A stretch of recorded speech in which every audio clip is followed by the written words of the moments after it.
الرحيم وبه نستعين وأشهد أن لا إله إلا الله وأشهد أن محمدا عبده ورسوله أما بعد. محترم حاضرین،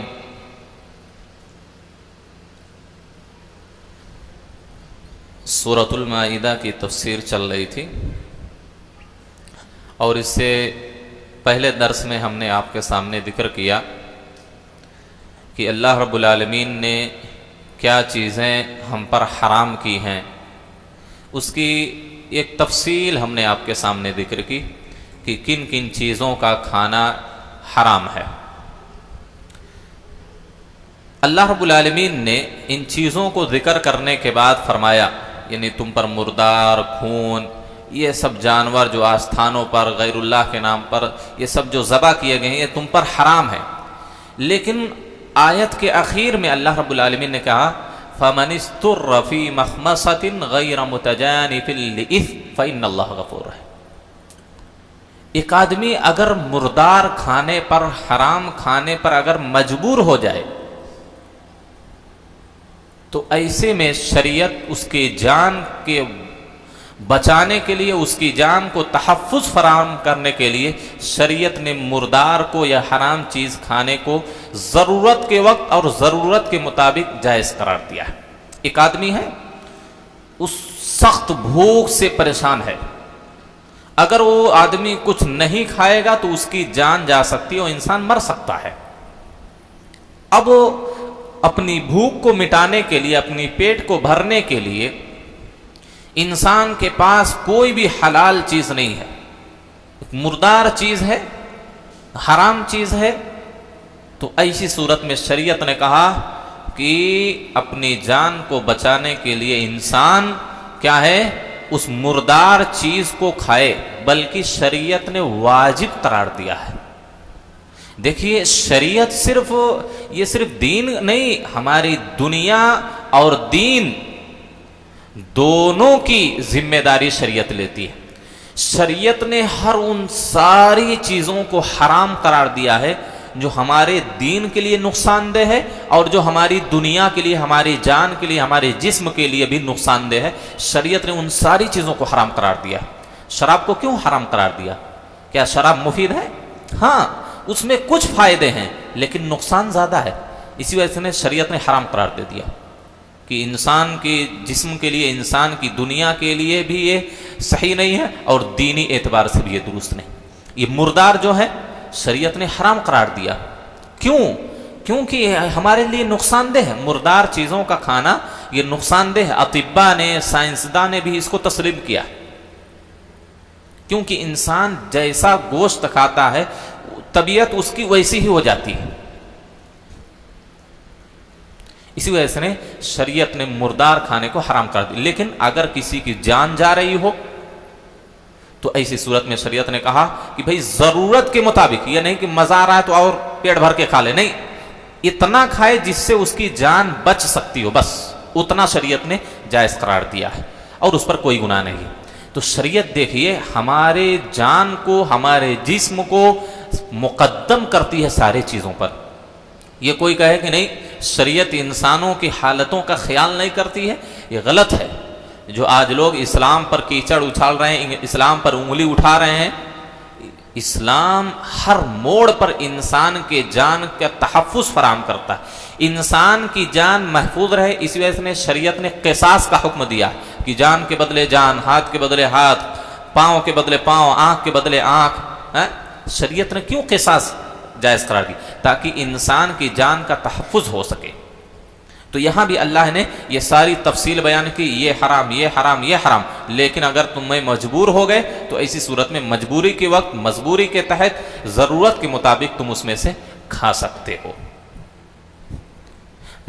اسی وجہ سے شریعت نے تو یہاں تک کہا کہ انسان اگر اپنی جان کی حفاظت میں قتل بھی کر دیا گیا تو اللہ کے نگاہ میں وہ شہید ہے۔ من قتل دون نفسه وماله فهو شہید۔ ایک انسان اپنی جان کی حفاظت کرتے ہوئے، یہ نہیں کہ انسان کے جان کے لالے پڑے ہیں، لوگ اس کے قتل کے در پر ہیں، جیسا کہ آج دیکھ رہے ہیں پوری دنیا میں مسلمانوں کی صورتحال کیا ہے، کہیں بھی ایک بھیڑ اکٹھی ہوتی ہے اور ایک مسلمان کو اپنا لقمہ بنا لیتی اور غیر شرعی الفاظ یا کلمات اس سے بولنے کے لیے کہا جاتا ہے. ایک مسلمان نہیں بولتا ہے اس کو کیا ہے پیٹ پیٹ کر مار ڈالتے ہیں. اللہ نے کیا کہا؟ اللہ کے رسول نے کہا جو اپنی جان کی حفاظت میں قتل کر دیا جائے وہ انسان شہید ہے. اپنے مال کی حفاظت میں جو انسان قتل کر دیا جائے اللہ کی نگاہ میں شہید ہے. اپنے اہل و عیال کی حفاظت میں جو انسان قتل کر دیا جائے وہ شہید ہے. تو انسان جان کو ہمیشہ مقدم کرتا ہے. کہیں بھی آپ کسی بھی معاملے میں دیکھ لیجئے, اگر انسان ایک طرف دین کا مسئلہ ہے ایک طرف اس کے جان کا مسئلہ ہے تو شریعت کہتی ہے نہیں جان بچا لو. کوئی شرک کرنے کے لیے کہہ رہا ہے, آپ کو مجبور کر رہا ہے, تو آپ زبان سے شرکیہ لفظ بول سکتے ہیں, دل سے نہیں, زبان سے صرف آپ بول سکتے ہیں, لیکن آپ کا دل ایمان پر مطمئن ہو. شریعت نے جائز قرار دیا, تم اپنی جان بچانے کے لیے زبان سے کہہ سکتے ہو نہ چاہتے ہوئے وہ کلمات, شرکیہ کفریہ کلمات, اگر کوئی زبردستی آپ سے کہلوا رہا. تو جان کی بڑی اہمیت ہے. شریعت نے اس کو تحفظ فراہم کرنے کے لیے کیا ہے مردار چیزوں کو, حرام چیزوں کو بھی کھانے کو جائز قرار دیا. اس کے بعد پھر اللہ رب العالمین کیا ہے حلال چیزوں کا تذکرہ کرنے لگا. حرام چیزوں کی اللہ نے تفصیل بتلائی کہ کھانا حرام لیکن ایک صورت میں جائز. پھر اس کے بعد اللہ رب العالمین کہتا ہے یسألونک ماذا احل لہم, یہ سارے لوگ آپ سے سوال کرتے ہیں کہ ان کے لیے حلال کیا چیزیں کی گئی, یہ تو سب حرام حرام, یہ حرام یہ حرام, تو حلال کیا ہیں؟ تو اللہ نے کہا قل احل لکم الطیبات, جتنی پاکیزہ چیزیں ہیں سب تمہارے لیے حلال. حرام تو معمولی چیزیں جو آپ اپنی انگلی پر گن سکتے ہیں, یہ حرام یہ حرام یہ حرام یہ حرام, جیسا کہ ہم نے اس سے پہلے درس میں بتلا دیا. اتنی ہی چیزیں آپ پر حرام ہے, بقیہ ساری چیزیں حلال. تو اللہ سے جب سوال کیا گیا, اللہ کے رسول سے لوگوں نے سوال کیا کہ حلال کیا ہے بھائی ہمارے لیے, تو اللہ نے کہا کہ وہ تو ہم بتا نہیں سکتے, تعداد میں گنانا تو مشکل ہے, تمہارے لیے یاد کرنا مشکل ہو جائے گا. قل احل لکم الطیبات, اے نبی ان کو جواب دیجئے کہ جتنی بھی پاکیزہ چیزیں ہیں سب تمہارے لیے حرام, سب حلال ہے. تو ہر خبیث گندی چیز کیا ہے حرام ہے, اور ہر پاک اور یا پاکیزہ چیز کیا ہے حلال ہے. اللہ نے کہا ساری جتنی پاکیزہ چیزیں ہیں سب تم کھا سکتے ہو, تمہارے لیے حلال ہے. اس کے بعد اللہ رب العالمین نے ایک اور حکم, ایک اور مسئلہ ذکر کیا. قُلْ أُحِلَّ لَكُمُ وَطَعَامُ الَّذِينَ أُوتُوا الْكِتَابَ حِلٌّ لَكُمْ وَطَعَامُكُمْ حِلٌّ لَهُمْ. اس سے پہلے اللہ رب العالمین نے ایک اہم مسئلے کا ذکر کیا. وہ مسئلہ کیا ہے؟ اللہ رب العالمین نے کہا کہ اسی طرح اس کتے کا شکار بھی تمہارے لیے حلال ہے جس کو تم تعلیم دے دیتے ہو. مما تعلمونہن مما علمکم اللہ, جس کو تم سدھاتے ہو یا تعلیم دیتے ہو, شکار کرنے کا طریقہ بتلاتے ہو, اس کتے کا بھی شکار کیا ہوا مال یا جانور تمہارے لیے حلال ہے. اس سے پوائنٹ کیا ملا؟ ایک نقطہ, بڑا اہم نقطہ ملا کہ علم, ایک جانور کو بھی اگر علم دے دیا جائے تو وہ جانور بھی محترم ہو جاتا ہے. کتا کتنا نجس جانور ہے, کتنا خبیث جانور ہے کتا. اللہ کے رسول صلی اللہ علیہ وسلم نے کہا اذا ولغ الکلب فی اناء احدکم فلیغسلہ 7 مرات. ایک کتا اگر آپ کے کسی برتن میں منہ ڈال دے تو اس کو 7 مرتبہ دھلنا.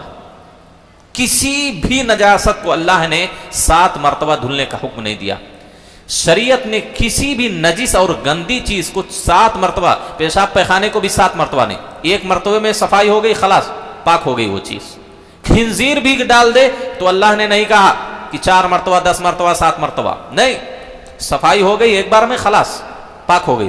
لیکن کتا اگر ڈال دے برتن میں منہ تو 7 مرتبہ اس کو دھلنا ہے. 7 مرتبہ سے کم اگر دھلے تو طہارت حاصل نہیں ہوتی. اور صرف دھلنا نہیں, اللہ نے کہا, اللہ کے رسول صلی اللہ علیہ وسلم نے کہا وَعَفِّرُوهُنَّ الثَّامِنَ بِالتُّرَابِ, 8ویں مرتبہ. اور بعض صحیح مسلم کی روایت میں ہے کہ پہلی مرتبہ اس کو مٹی سے بھی دھلنا ہے. بعض علماء تو کہتے ہیں کہ مٹی کے بجائے اگر کوئی صرف سے دھل دے, یا طرح طرح کے آج کل کیمیکل آتے ہیں برتنوں کے دھلنے کے, آج طرح صابن آتے ہیں, علماء نے کہا نہیں, صابن اس کا بدل نہیں, مٹی سے دھلنا ایک مرتبہ ضروری. لیکن بعض علماء کہتے ہیں نہیں, کہ مٹی کا استعمال اللہ کے رسول نے اس وجہ سے کہا ہے کیونکہ کتے کے زبان پہ بہت خطرناک جراثیم ہیں جو انسان کو ہلاک کر سکتے ہیں. اگر اس برتن میں انسان کھا پی لے تو وہ جراثیم جو ہوتے ہیں اس کی وجہ سے انسان مر بھی سکتا ہے.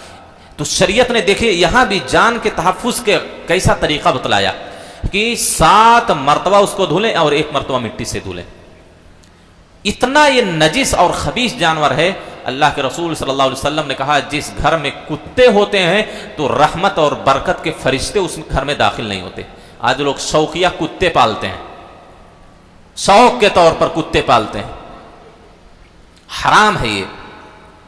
ایسے گھروں میں اللہ کے فرشتے نہیں جاتے, اللہ کے رحمت کے فرشتے, اللہ کی برکت کے فرشتے ایسے گھروں میں داخل نہیں ہوتے جس میں کتا ہوتا ہے.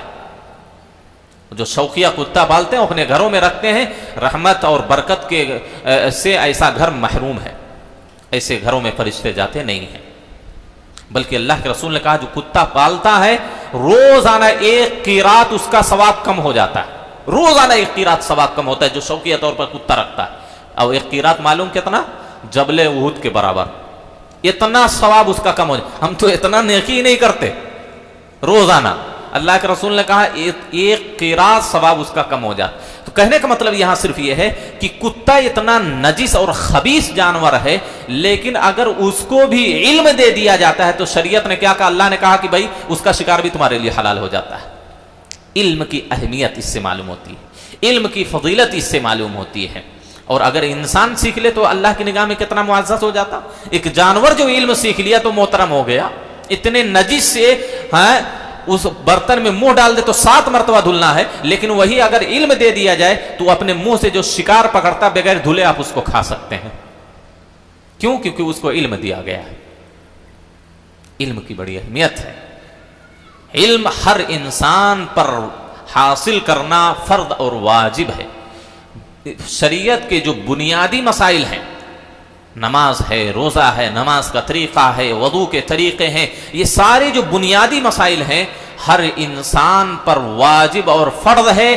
اگر انسان بنیادی علم حاصل نہیں کرتا تو انسان گناہ کبیرہ کا مستحق ہے, کبیرہ گناہ کا مرتکب ہے. گنہگار ہے وہ انسان جو بنیادی علم کو حاصل نہیں کرتا. یہاں دروس چلتے ہیں لیکن لوگوں کو نہیں پرواہ ہے, لوگوں کو پرواہ نہیں ہے علم کی اہمیت کیا ہے. ہم نے 1 مرتبہ اسی درس میں بولا تھا کہ 1 مرتبہ یہ آپ جو درس میں بیٹھتے ہیں معلوم ہے, اگر اس نیت سے کوئی مسجد میں آتا ہے کہ نماز پڑھنے کے بعد ہم دین کی کوئی بات سیکھیں گے یا سکھائیں گے, اس کو مکمل حج کے برابر ثواب ملتا ہے. مکمل حج کے برابر ثواب ملتا ہے.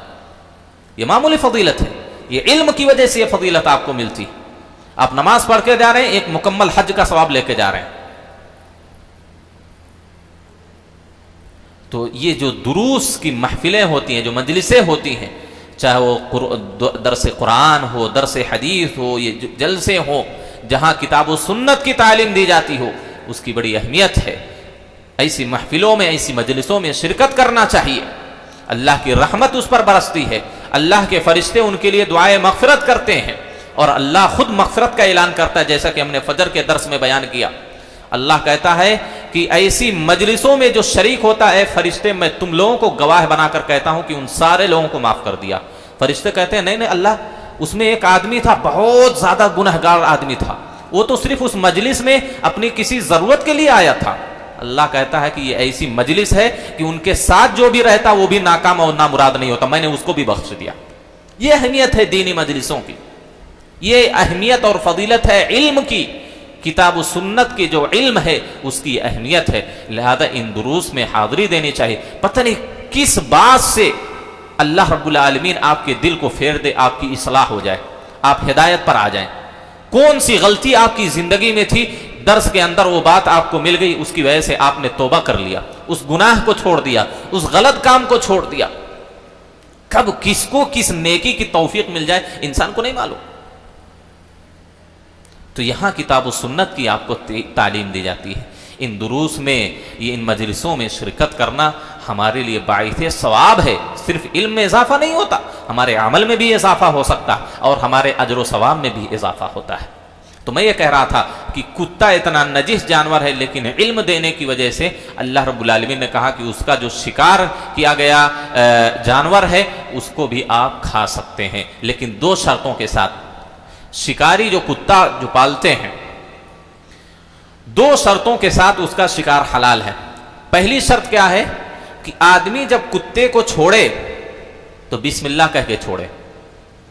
سمجھ رہے ہیں؟ پہلی شرط اللہ کا نام لے کر. کہیں ممکن ہے بھئی اس کا گلا دبا دیا, چیڑ پھاڑ دیا, مر گیا جانور, تو اب تو پورا جانور ضائع ہو جائے گا. تو پہلے سے بسم اللہ کر کے اس جانور کو چھوڑنا. دوسری شرط کہ وہ جانور یا وہ کتا جب وہ شکار جانور کو کرے تو اس میں سے کچھ بھی نہ کھائے, وہ پورا کا پورا اپنے مالک کے لیے شکار کر کے چھوڑ دے. اگر اس میں سے کھا لیا تو پھر آپ کے لیے جائز نہیں, کیونکہ اس نے آپ کے لیے نہیں شکار کیا, اپنے لیے کر لیا. تو آپ بسم اللہ کہہ کر چھوڑیں, اور جو شکار کتا کیا ہے وہ کتا شکار کرنے کے بعد جانور کو ایسے ہی چھوڑ دے, اس میں سے کھائے نہ, تو آپ کھا سکتے. تیسری شرط کہ اس کتے کے ساتھ دوسرے اور کتے بھی شامل نہ ہوں, اس کتے کے ساتھ دوسرے اور کتے بھی شامل نہ ہوں. تو ان تین شرطوں کے ساتھ کتے کے ذریعہ شکار کیا گیا جانور آپ کے لیے حلال ہے, اس کو کھا سکتے ہیں اور جائز ہے. تین چیزوں کے لیے صرف کتا پال سکتے ہیں, شکار کے لیے, کلب صید او ماشیۃ او زرع, جانوروں کی رکھوالی کے لیے, جو زیادہ بکریاں رکھتے ہیں, ریوڑ ہوتا ہے ان کا, دیکھتے ہیں نا کتے رکھتے ہیں رکھوالی کے لیے, تو جانوروں کی رکھوالی کے لیے, شکار کے لیے, اور کھیتی باڑی کی رکھوالی کے لیے. جو لوگ کھیتی کرتے ہیں کھیتوں میں بھی جانور کتے رکھتے ہیں, دیکھ بھال کرتا ہے اس کی. تو ان تین چیزوں کی شریعت میں رخصت دی گئی ہے. اگر شکار کے لیے کوئی کتا رکھتا ہے ٹھیک, جانوروں کی حفاظت کے لیے کوئی کتا رکھتا ہے جائز, کھیتی باڑی کی رکھوالی کے لیے حفاظت کے لیے کوئی کتا رکھتا ہے تو جائز. اس کے علاوہ کسی بھی صورت میں کتے کو پالنا, کتے کو رکھنا یہ حرام ہے, یہ گناہ کبیرہ ہے, اللہ کی رحمت اور برکت سے محروم ہونے کا سبب. بقیہ انشاءاللہ تفسیر آگے کے درس میں بیان کی جائیں گی. اللہ سے دعا ہے کہ اللہ رب العالمین ہم تمام لوگوں کو قرآن سننے, سمجھنے اور اس کے مطابق عمل کرنے کی توفیق دے.